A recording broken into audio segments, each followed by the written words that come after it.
I was completely taken aback when my husband Jonathan unexpectedly suggested that I should move back to my parents' house, even though they were already living with us.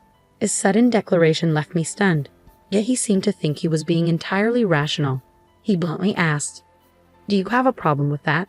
Don't argue with me. I'm fine with divorcing you if you do." His recent behavior had been cold and distant, and I had my grievances too. I had considered the possibility of divorce myself, but it didn't seem right for him to force me out of our home. As I stood there in shock, I thought to myself, I'm the one paying $3,200 for our expenses. Does he even acknowledge that? He grew agitated and demanded, "Leave this house now. My parents won't feel comfortable with you here."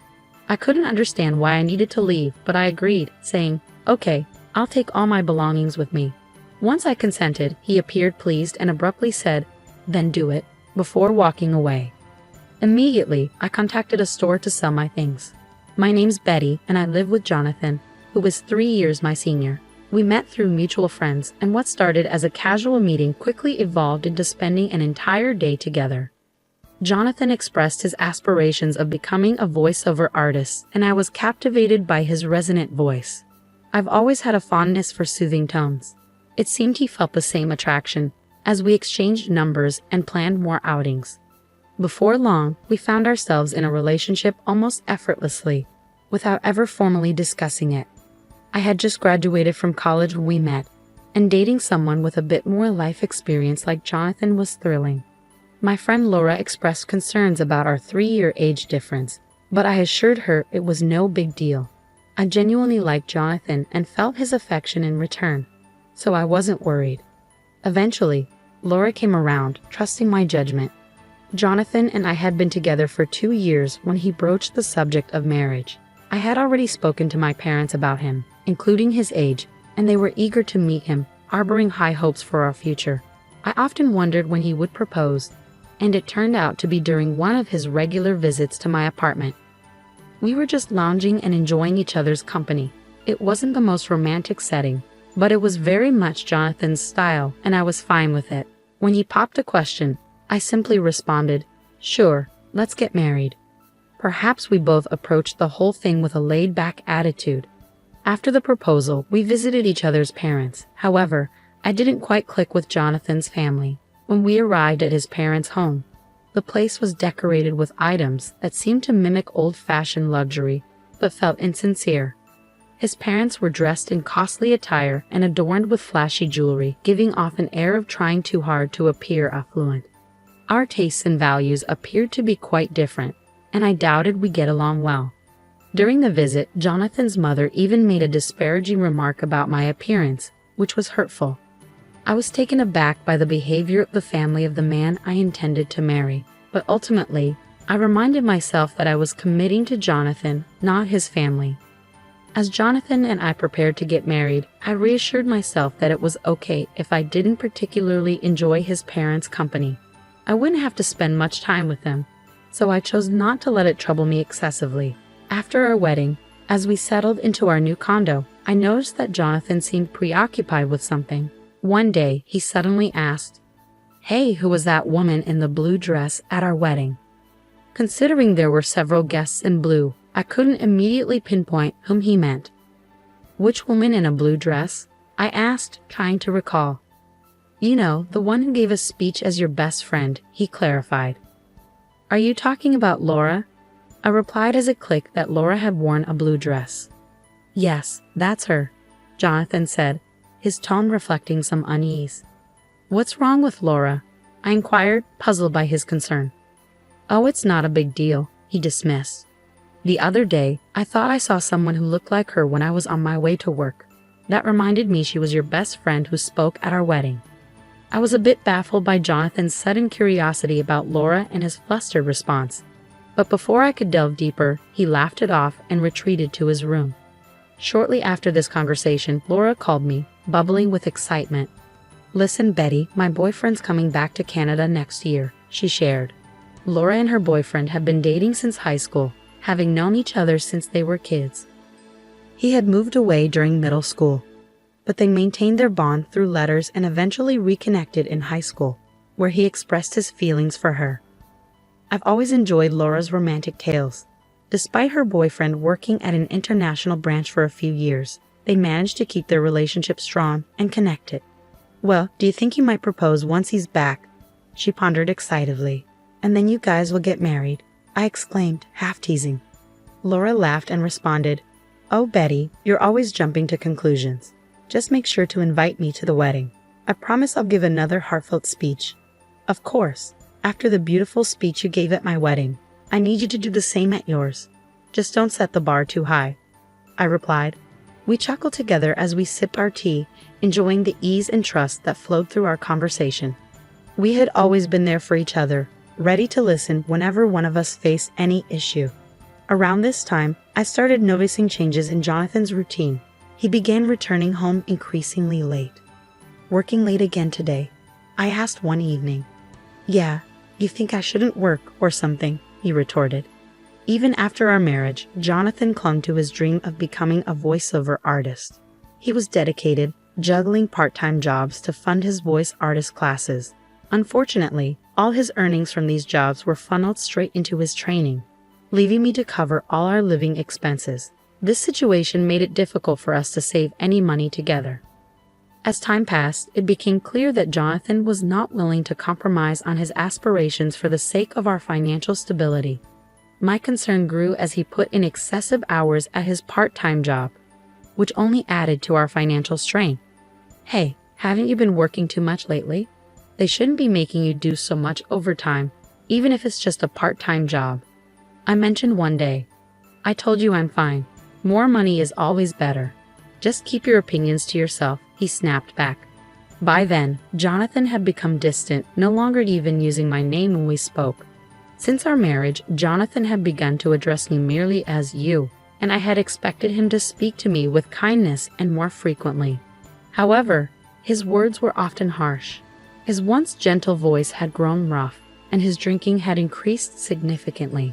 At times, his voice even sounded hoarse, which was concerning given that voice artistry demanded a healthy voice. Despite this, he seemed disinterested in discussing his health and increasingly avoided conversations with me. Eventually, he started ignoring me altogether, even when we were in the same room. Amidst these challenging times, Laura called me. She mentioned she had something important to discuss. Given my concerns, I suggested we meet up, eager for a conversation with Laura. We decided to meet at a cafe and chose a booth with a private seating area. Laura selected our booth carefully, a spot where the counter and staff could easily see the entrance. You chose this booth specifically? I asked, noticing her cautious approach. Yes, she replied. I wanted a spot where the staff could see if there was a suspicious person outside our door. A suspicious person? Is that related to what you wanted to discuss? I asked, connecting the dots. Laura nodded, her expression tense.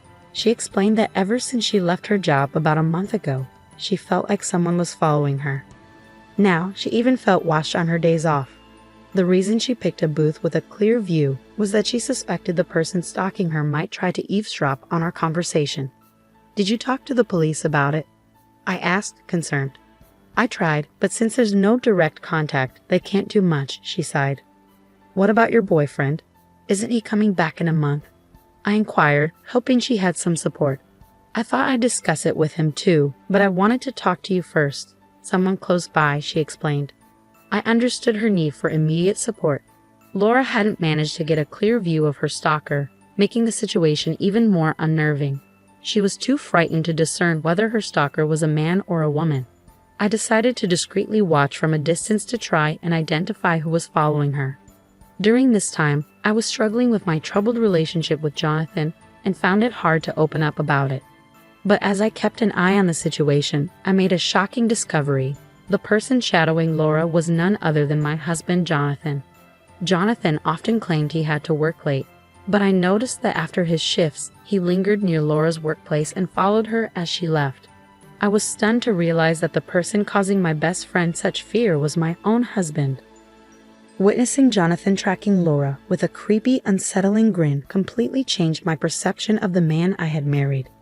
The man I had fallen in love with now seemed like a stranger, and the love I thought would last forever turned cold. I knew I had to tell Laura the truth. I urged her to move immediately for her safety. With the help of her colleagues, she arranged for someone to drive her from the underground parking lot directly to her new residence.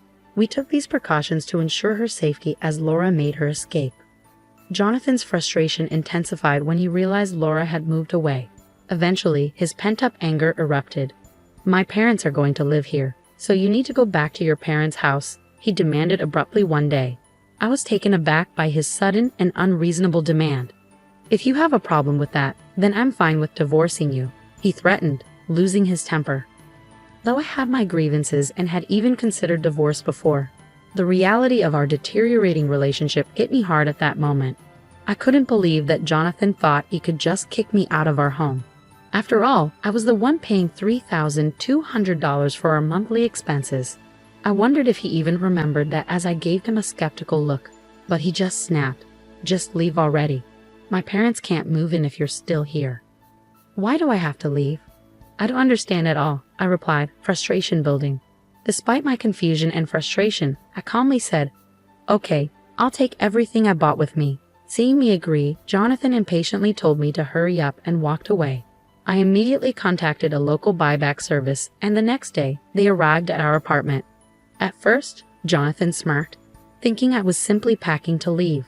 However, his smirk faded into shock as he watched the workers evaluate all our furniture and appliances. Once they finished, except for the items in Jonathan's room, a staff member handed me a quote. "The total value is $299,000, they said. I quickly signed off. "Okay, sell it all." Suddenly, Jonathan snapped back to reality and grabbed my arm. "Why are you selling everything? My parents are going to live here. How can they if there's no furniture?" I shook off his grip and countered, "What do you mean? When we got married, you told me you were broke because you were paying for your acting classes. You asked me to handle the rent, furniture, and living expenses. I never knew you were that broke. I feel deceived.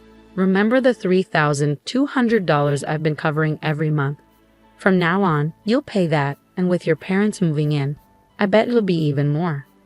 Jonathan went pale, realizing the gravity of the situation. He attempted to regain his composure quickly. "You thought talking about money would make me cancel the divorce? Who do you think you are? I've already gotten close to a rich lady," he said, striking a pose. I remembered how Jonathan had been following Laura recently. If he considered that getting close, then his perceptions were deeply flawed. Laura, who came from a wealthy family, her grandfather, a businessman, and her father his successor, never flaunted her wealth. She lived just like me and our friends, not judged by her family's wealth. Yet it seemed Jonathan had learned of Laura's background and saw her as a better match, thinking perhaps that wealth made one person preferable over another. This notion infuriated me, but I knew Laura would never be interested in Jonathan. She had been with her high school boyfriend for years, and he was due back in the States soon with plans for them to marry. When I mentioned that Laura felt uneasy because someone had been stalking her daily, Jonathan was taken aback upon hearing that Laura found him creepy and that they weren't close. "I always walked Laura home," he protested. "You're lucky I didn't call the police," I replied sharply. "But I didn't know she had a boyfriend. He's been away. She picked me over someone she doesn't know." Jonathan tried to justify, misunderstanding their relationship. "They've been writing letters since they were kids and talk almost every day. And unlike you, who's only had part-time jobs, her boyfriend is successful. Even her dad likes him," I pointed out. Jonathan looked profoundly sad as I laid out the facts. It was clear that his delusions about forming a relationship with Laura were just that, delusions, and reality was setting in hard. As people arrived to take our belongings, he appeared somewhat relieved. "I guess you're all I've got now. You'll always support my dream of becoming a voiceover artist, won't you?" he asked, trying to seem unfazed. I responded with a steely gaze. "Sorry, I've already begun divorce proceedings. We should communicate through our lawyers from now on," I said coldly. Jonathan, perhaps thinking I still had feelings for him, clung to me. "Don't say that. Haven't we been getting along all this while?" "Getting along? Ever since you discovered my best friend Laura is wealthy, you've become distant and started spending time with her. Right after our wedding, I realized then that I had made a mistake," I continued. Jonathan broke down in tears. Despite being older, his childish weeping made him even less endearing to me. I could no longer bear to be near him. "Enough," I snapped. I've also informed your Uncle Anla about the divorce. You know he's a tough man. Well, he's decided you'll work for him, which means I can no longer support your voice artist dreams. You barely practice as it is. It might be time to accept reality and stay away from Laura, or I'll call the police." With those final words, I left, determined not to look back. For now, I would stay with my parents, though I considered moving closer to my workplace if I found a suitable place. Meanwhile, Jonathan ended up working for his uncle as predicted. His parents, who had planned to rely on him financially after his marriage to Laura, also moved in with him, all working for the uncle. It seemed that exploiting others was a family trait. I felt relieved to escape that toxic environment. Age wasn't the significant factor, but I vowed to be more cautious in choosing my next partner. On a happier note, after settling things with Jonathan, Laura invited me to her wedding. She introduced me to her long-term boyfriend, and I genuinely wished them happiness.